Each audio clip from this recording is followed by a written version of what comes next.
¿Es más fácil explicar los tribunales, me parece, que la economía o no? Y no lo sé, la economía argentina está complicadísima.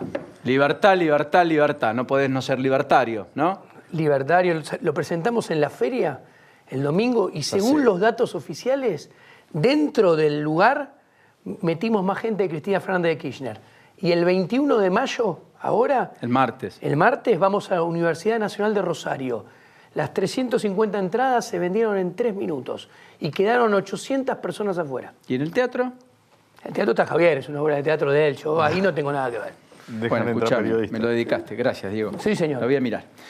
Vamos a hablar un poquito de dónde está la economía. Está Miguel Ángel Calvete, en un ratito hablamos con él a propósito de la inflación y demás. Sí. Te hago preguntas macro y después me acompañás y revisamos lo que pasó en términos de inflación. ¿Te parece? Dale. Sí. En términos macro, la economía, descartado que hace la U, descartado que hace la B, se queda en una especie de L, en una meseta ahí con tocar fondo o con haber tocado fondo el verano o no. Contundente.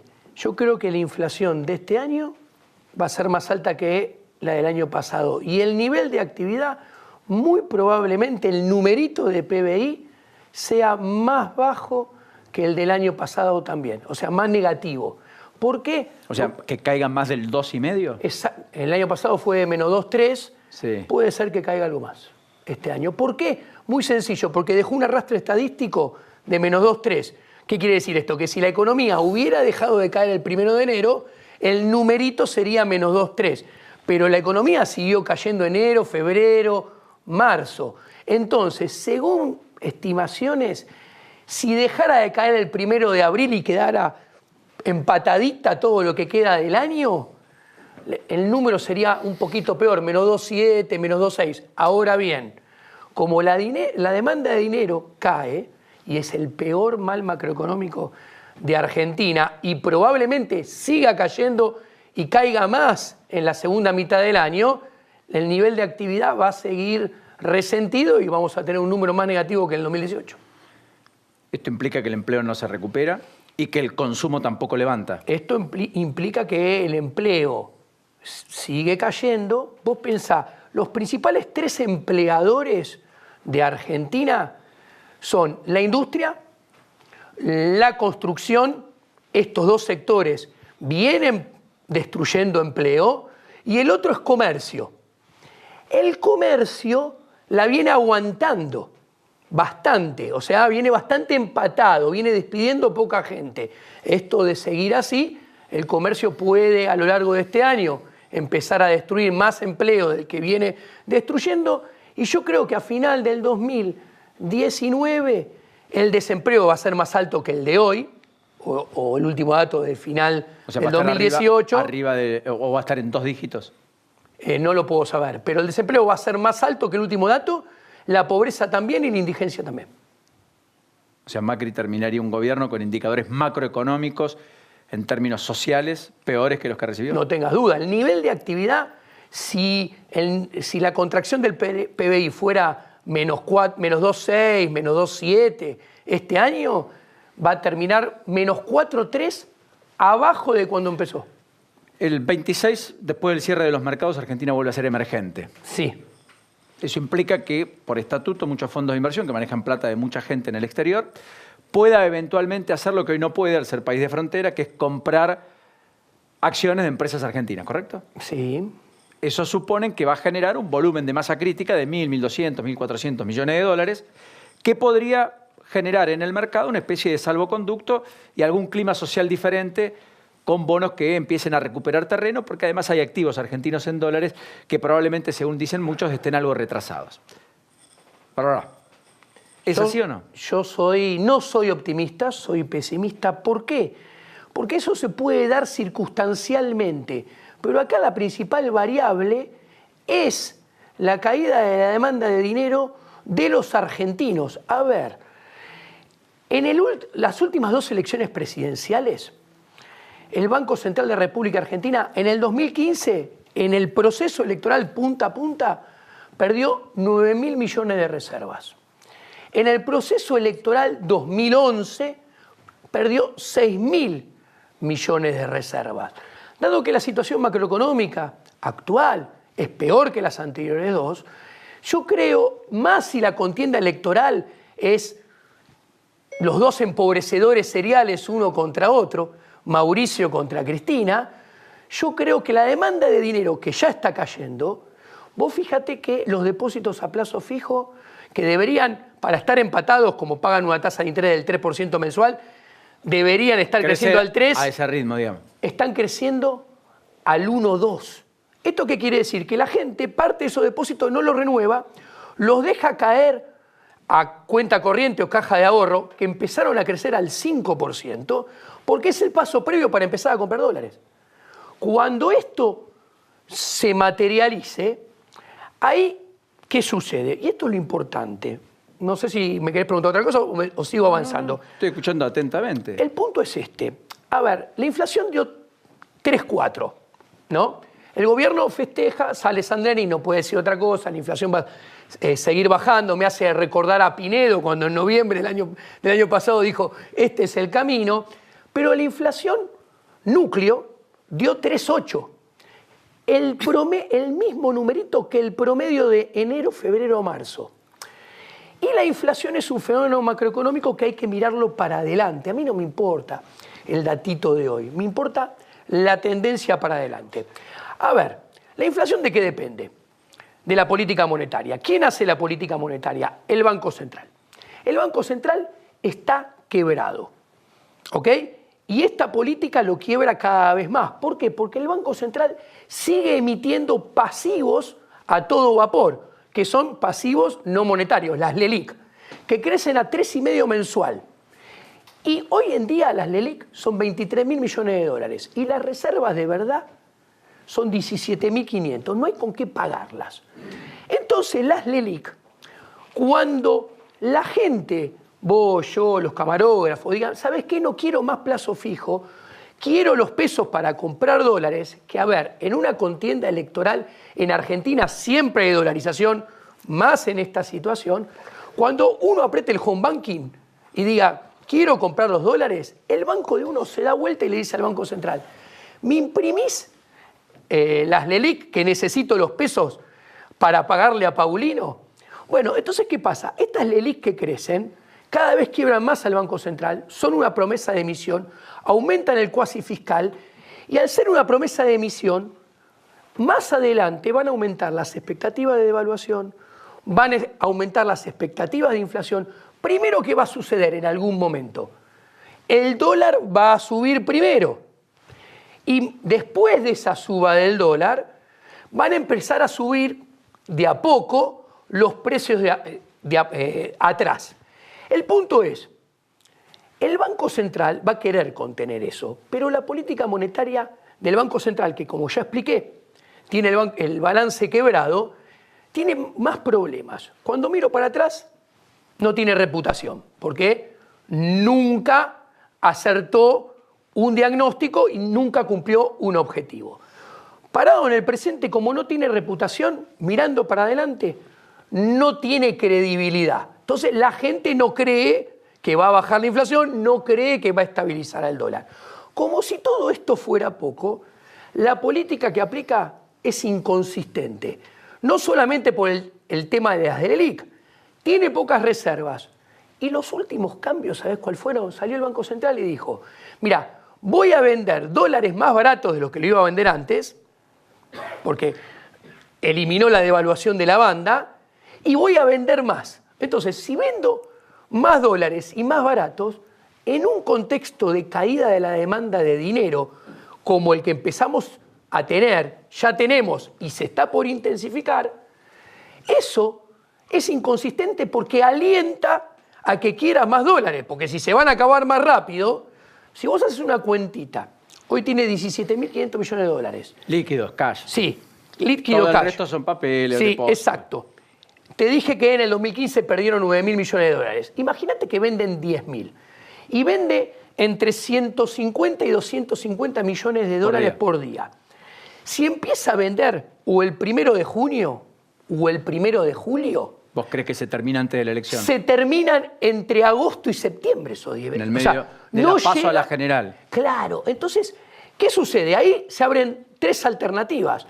El gobierno sigue vendiendo más dólares y no le importa nada para mantener más pisado la inflación, que la puede mantener. Pero la factura que va a venir más adelante para todos nosotros va a ser más grande. O puede hacer otro camino. Deja flotar el tipo de cambio. Dijo, ok, no vendo más reservas. Y el tipo de cambio se va arriba y flota. 60, 70. No lo sé. Sí, obvio. Sube el dólar y de atrás empiezan a subir los precios. Entonces ahí entendés por qué. Bueno, está bien. O la otra alternativa, ¿sabes qué es? Te pone tipos de cambios diferenciales. ¿Qué quiero decir? Parecido. Te pone un tipo de cambio para los exportadores, otro para los importadores, otro financiera, otro para comprar el iPhone, otro para irte de vacaciones. Obviamente todos más altos de lo que están en la banda de 51 con 45. Digo, yo te escucho y digo, del otro lado hay gente que la pasa mal de verdad. Sí. Cuando digo mal de verdad, es decir, pese a nuestras penurias, bastante peor que nosotros. Y entonces nosotros contamos estas cosas y lo que imagina, bueno, entonces viene, ¿cómo se sale? Porque, digamos, tiene que haber alguna respuesta en algún momento. Sí. De lo contrario, esto es un estallido que implica un 50% de pobres y una situación devastadora, socialmente hablando, y irresistible para la política, pero para el establishment, para el status quo, para todo. Bueno, con Javier Milei lo venimos explicando hace mucho tiempo. Argentina se está dirigiendo hacia una crisis que tiene riesgo de default y riesgo de hiperinflación. Concretamente, el próximo gobierno, en los 4 años, si el FMI nos obliga a devolver la plata que nos prestó, tiene necesidades financieras, tiene que conseguir 100.000 millones de dólares. Si el FMI nos perdona devolver ese dinero, el próximo gobierno, pagando los intereses, tiene necesidades financieras por casi 60.000 millones de dólares, un poquito menos, 50 y pico. Si nos perdona todo, un poquito menos de 50. ¿Qué quiere decir? Necesita conseguir dinero, asumiendo que se renueva todas las LETE, toda la deuda de corto, por casi otro préstamo igual que nos acaba de dar. O sea, el riesgo de default está. Para evitar ese riesgo de default y de hiperinflación, que si estalla, va a ser una crisis que va a tener lo peor de la del 89 y la del 2002. Cuando estalle, vos me preguntaste, las variables socioeconómicas, la pobreza, el desempleo, la indigencia, van a estar peor que en el 2002. Para evitarlas se puede evitar. Primero tenés que hacer la deuda pagable. Para que la deuda sea pagable financieramente, necesitas un superávit primario de 3 puntos del PBI. Hoy va a cerrar este año con déficit con suerte de -1. O sea, tenés que mejorarlo 4 puntos del PBI. Para que sea pagable económicamente, que es lo más importante, necesitas crecer. Y para crecer necesitas bajar impuestos. Y en serio. Por lo tanto, necesitas bajar mucho el gasto público y hacer reformas estructurales, que acá está el problema. Ninguno de la casta política tiene el diagnóstico adecuado de lo que hay que hacer para evitar ese escenario. Hay que hacer una reforma del Estado que permita bajar el gasto público en 4 años entre 10 y 15 puntos del PBI para poder bajar impuestos 10 puntos del PBI. Que eso nos dejaría como estábamos en el 2005, 2004, que es como está la región. Hay que hacer una reforma bancaria y monetaria. ¿Qué vamos a hacer con el Banco Central? El Banco Central, hay un repudio por el peso como a final de los 80. Con este Banco Central, la inflación no va a bajar nunca, en serio, nunca. En los 90 pudimos bajar la inflación porque se cerró el Banco Central. ¿Cómo lo cerramos? Con una convertibilidad. Como nos llevamos puesto ya una convertibilidad no sería creíble ahora. Entonces no serviría para bajar la inflación. Lo tenés que cerrar en serio el Banco Central. Por ejemplo, una alternativa, yo creo que luego de dar libre elección de monedas, Argentina se debería terminar dolarizando y después hay que hacer una reforma laboral, tributaria y la previsional, que es de fondo, tiene impacto más de largo plazo. En la agenda de todas las que hay que hacer, capaz es la última, pero primero hay que hacer la reforma del Estado, la reforma del Banco Central, la reforma bancaria, la reforma laboral y la tributaria. Está Tilio Benedetti, voy a conversar con él un ratito, candidato a gobernador de Cambiemos en Entre Ríos. Lo veo a Miguel Ángel Calvete, con quien voy a recorrer el andarivel de los datos de inflación. Lo último, digo, es, según lo que vos planteás, lo que Sí. muchos del otro lado van a estar diciendo, bueno, esto implica ¿cuántos empleos públicos menos? Mira, en el libro Libertad, Libertad, Libertad, con Javier mostramos que se puede bajar el gasto público 15 puntos porcentuales en 2 etapas. En los primeros 2 años del próximo gobierno se puede bajar 9 puntos sin tocar nada social, para bajar la presión tributaria 5 puntos. Y recién en 2022 y 2023, sin tocar asignaciones familiares y sin tocar asignación universal por hijo, que son solamente las dos juntas, 1,5% del PBI, recién ahí, cuando la economía ya está creciendo, porque ya bajaste los impuestos, podés ir al empleo público con un plan de retiro voluntario financiado por los organismos internacionales y al mismo tiempo tenés que empezar a trabajar sobre los otros planes sociales. Está bien, y la reforma laboral implica que más flexibilización, naturalmente. Obviamente. O sea, Obviamente. te va a saltar la yugular la CGT, los gremios, no solo la política. Y respecto a la reforma jubilatoria es aumentar la edad jubilatoria. Aumentar la edad jubilatoria, obviamente. Pero esa, en mi agenda... ¿Vos te imaginás hacer a alguien en campaña diciendo, mire, le voy a aumentar la edad jubilatoria, le voy a bajar los impuestos, es una buena? Eso sí, voy a echar a 1 millón de empleados públicos y efectivamente lo que voy a hacer es flexibilizar el mercado laboral y hay que cambiar y repensar toda la terminología. Te lo estoy poniendo en un término brutal, porque los debates hay que darlos en un sentido también de blanco-negro. Obviamente, te lo pongo en términos muy fuertes. Hoy en dólares tenemos el mismo PBI per cápita de 1998, 20 años perdidos. En pesos, el PBI de hoy en día es más bajo que el del 2008. Esto te lo digo por la gravedad. Entonces, esta crisis que se viene se parece mucho más a la del 89 que a la del 2002. ¿Por qué? Porque aplicando las políticas que se aplicaron en el 2002, no salís, te hundís más. ¿Qué quiero decir? Para salir de lo que se viene, hace falta tomar soluciones de fondo, no quiero decir las mismas, el tenor de los cambios, como se tomaron en 90, 91, 92, 93, 94, que si vos agarrás cualquier indicador socioeconómico del 91 al 94, en la película tiene la mejor performance de los últimos 80 años. Lo que pasa es que a la gente le quedó en la memoria el resultado final del 2001. Pero es un error mirarlo de esa manera. ¿Por qué? Porque el segundo mandato de Menem fue malo y el de la Alianza fue realmente muy malo. Pero el 91, el 90, 91, 94, con todas reformas de fondo, permitió salir creciendo en serio después de 10 años de estancamiento, que fue la década perdida de 1982-1990. Ahora es muy parecido. Paulino, gracias. Un placer enorme. Me dejaste sin aliento. La clase de la Universidad de Santa Fe la acaba de dar, ¿no?